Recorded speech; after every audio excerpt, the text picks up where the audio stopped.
Hey there, this is Matt once again. Welcome back to another review, which I don't know how long or how short this will be, because this is a very straightforward film. Bridge of Dragons, 1999. And I think I saw this like a decade ago, or it was a while ago. I don't know why. I remember, not being sure about it.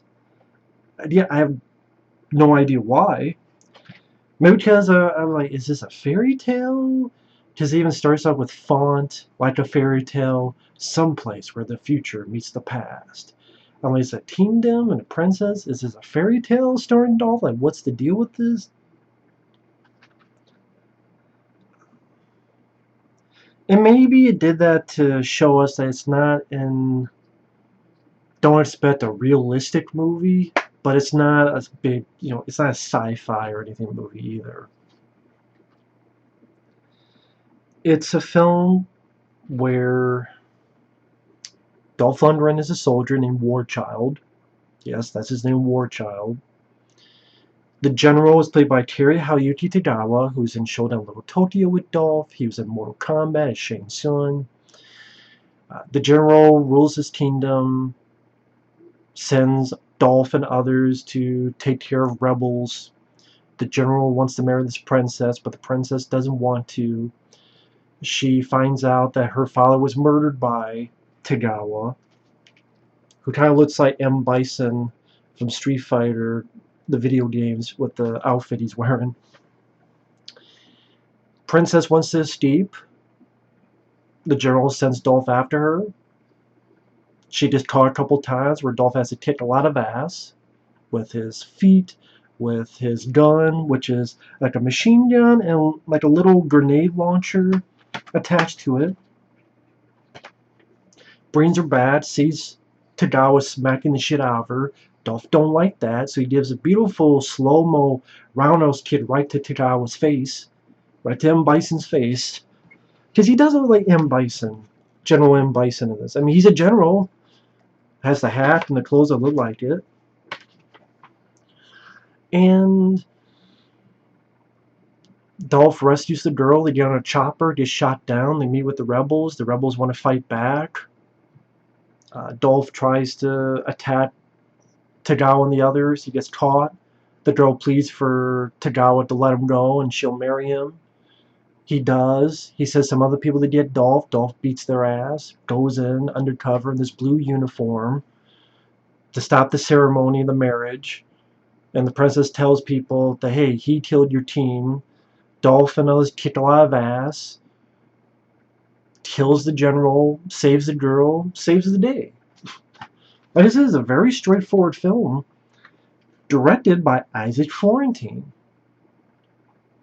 Now, if Isaac Florentine sounds familiar as a director, this is a guy who I think is one of the better action directors we have in today's age. He did The Shepherd Border Patrol with Jean-Claude Van Damme, which is a damn good one. One of Van Damme's better direct-to-video films. Like I mentioned when I reviewed all of Jean-Claude Van Damme's movies and the marathon I did on him. He also did Ninja and Ninja Shadow of a Tear with Scott Adkins, Undisputed 2 with Michael Jai White and Scott Adkins, Undisputed 3 with Scott Adkins. He's done others like Close Range, which I saw that a few months ago. I remember not minding it. Close Range I thought was fun, straightforward. And that's what Isaac Florentine seems to do. I believe he's a martial artist in real life, and he knows what the audience wants, and he handles these action scenes very well. They're plentiful. They know it's like he knows the audience wants that, so he gives you a lot of that. One of the only downfalls for me on the movie is it has some big sound effects. Now, when people punch and it's big, that's fine. I mean, hell, you hear that in the Indiana Jones films. When Indiana Jones punches someone, it's like, I like that. I'm fine with that. I hear that in some of the Rocky sequels. I like that kind of stuff. That's not what I'm talking about. I mean, it's a big sound effects, but I have no problem with that part. It's, okay, for example, there's a moment where the princess rises in the frame, and you're a whoosh. And I'm thinking, we don't need a sound effect just for the woman rising up and to go whoosh. Or there's a moment where Dolph Lundgren has a wound, he collapses unconsciousness, and she's looking from Dolph to the vehicle, contemplating whether to leave or help Dolph. And the camera literally goes from Dolph to the vehicle and then back to Dolph, but each time it moves up or down, there's a whoosh sound. So it's like whoosh, whoosh, whoosh. You don't need that shit. What is up with some of the sound effects in them? I think the director, I believe he worked on Power Rangers. Don't quote me on that. If that's the case, maybe that was a habit he had to break, and he took it into this movie. I don't know, because I don't remember him doing that in other movies like Undisputed 2 or The Shepherd Border Patrol. So maybe at this point he was kind of still in that mode, or maybe because the very beginning the font had this fairy tale text. Maybe he's like, oh, this is a little bit bigger, over the top film, so let's have that. But we don't need that stuff, that sound effects. But that's really my only problem. I was surprised this film gets a 4.7 on IMDb. Why? I mean, this movie is an hour and it says 91, but you take out the end credits, an hour and 20 some minutes of Dolph. It starts out with Dolph in a Jeep with others shooting, blowing up bad guys, killing rebels. The action is very competently shot. There's some nice usages of slow motion. Dolph, jumping, shooting, killing people. It's a good, if you want to see a list of films that showcases Dolph's martial arts ability, this is one of them. You see a lot of moments where Dolph uses kicks and roundhouse kicks and like this beautiful slow-mo roundhouse kick when he kicks Tagawa in the face and rescues the girl. Even earlier, he's fighting this one guy, fights him, even kicks him in the balls after both of them are fight over this gun and shoot two people. There's this other scene, probably done with doubles, but it's still a nicely shot sequence where the princess is disguised and Dolph is wearing this protection, and they're fighting on these logs above mud. If you fall in the mud, you lose. And they're both fighting each other. And again, I'm sure this was all done with doubles, but still was a nicely shot, edited, easy to understand what's going on. Decent sequence. I don't really see the problem with it. It goes by at a pretty fast pace. I never was bored.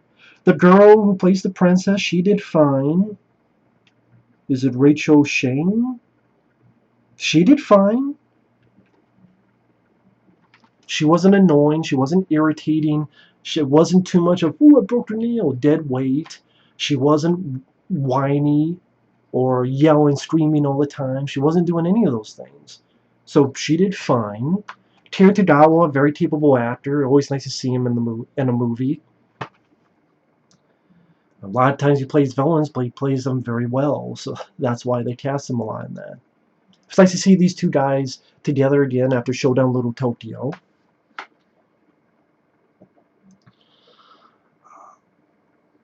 There's some nice... There's a lot of slow motion in this film, but it's a good usage of slow motion. Like when these bandits have the princess and Dolph walks in like a badass, pulls out his gun, choo-choo-choo. The guy has the princess, and Dolph just shoots him, boom, right in the head. Blood splatters right across the tree. Later on, the princess gets captured again. I'm like, fuck, this guy... Damn, DVD is flying everywhere. It's excited just as much as I am. Well, it's because this is broken, the inside of this. I hate when these stupid things, the middle of them break. They don't fit in the best. But it's not like you don't get films like this on Blu-ray. But I was going to say, this princess gets almost just captured as much as the princess in the Mario games. Dolph Lundgren as Mario Brother.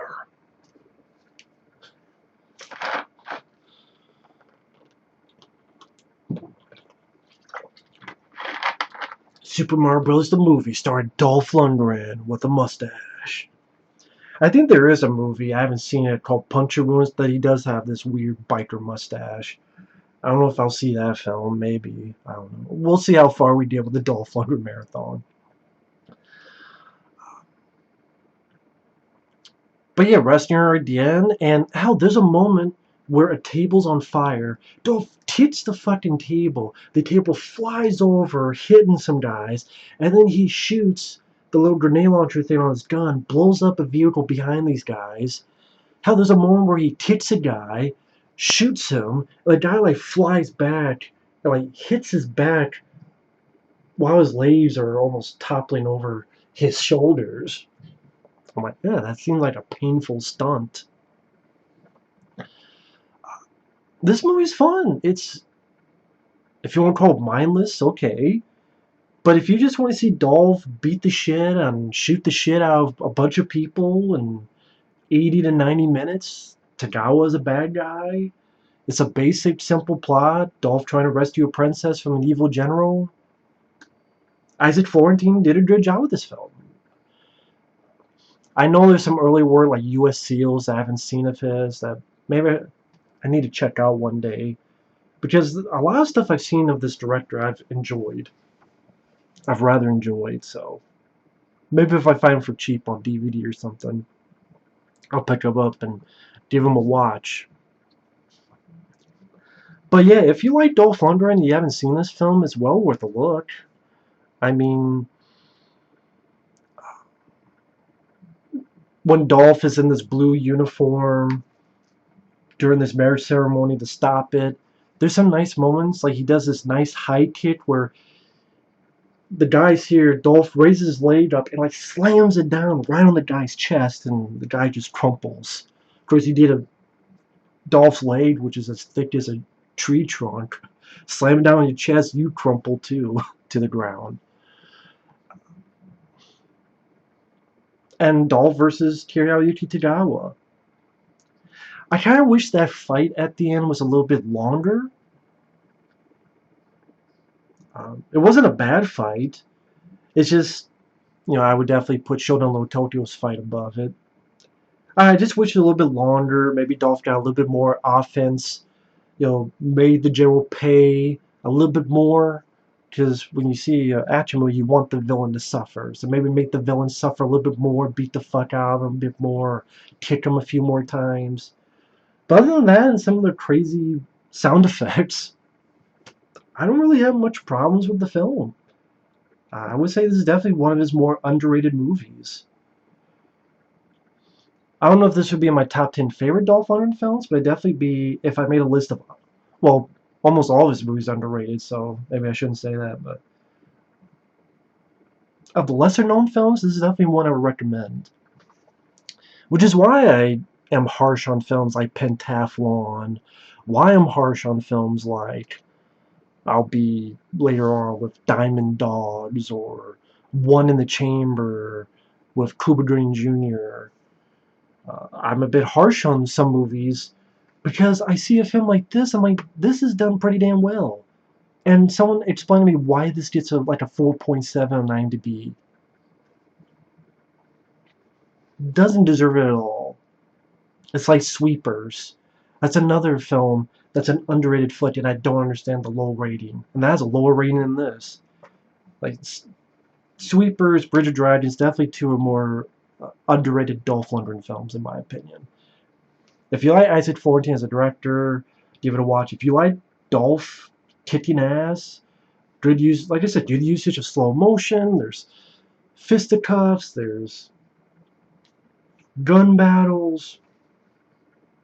Good actor as a villain. Well worth your time. But that's my thoughts on Bridge of Dragons. Thanks for watching. Take care. We'll see you guys later. Bye-bye.